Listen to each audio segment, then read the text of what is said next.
Si vous arrivez à cette conception que le monde est l'expression du divin dans toute sa complexité, alors la nécessité de la complexité et de la diversité s'impose. Et il vous devient impossible de vouloir convaincre les autres de penser et de sentir comme vous. Chacun doit avoir son mode propre de penser, de sentir et de réagir. Pourquoi voulez-vous que les autres fassent comme vous et soient comme vous? Même en admettant que vous ayez une plus grande vérité que la leur, quoique ce mot ne signifie rien du tout. Parce que, dans un certain point de vue, toutes les vérités sont vraies.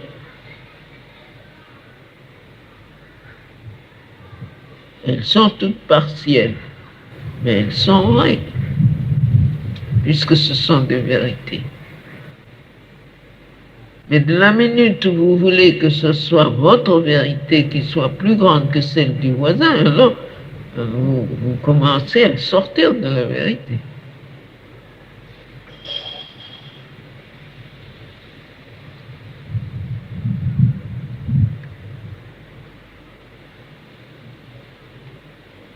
Cette habitude de vouloir obliger les autres à penser comme vous pensez, ça m'a toujours paru bizarre. C'est ce que j'appelle l'esprit propagandiste.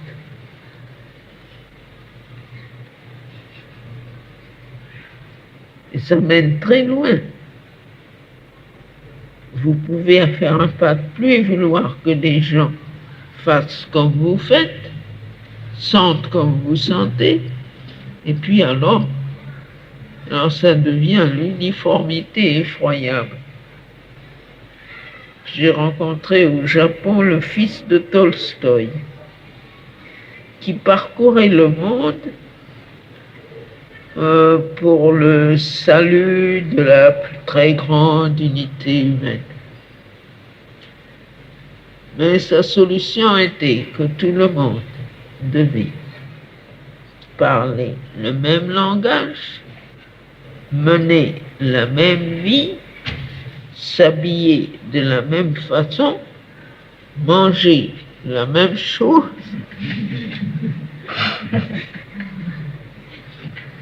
et je ne plaisante pas, il le disait comme ça, je l'ai rencontré à Tokyo, il disait ça, et tout le monde serait heureux, tout le monde s'entendrait, personne ne se querellerait.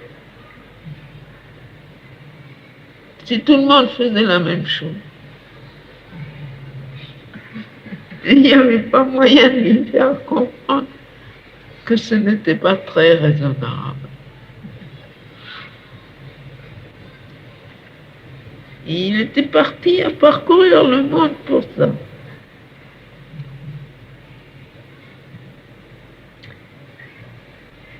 Et comme quand on lui demandait son nom, il disait Tolstoï.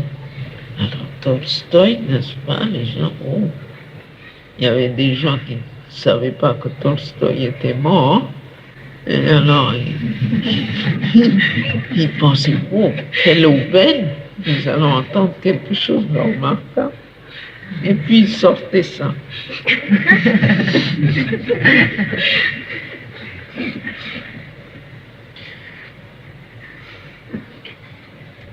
Eh bien, c'est seulement une exagération de la même attitude.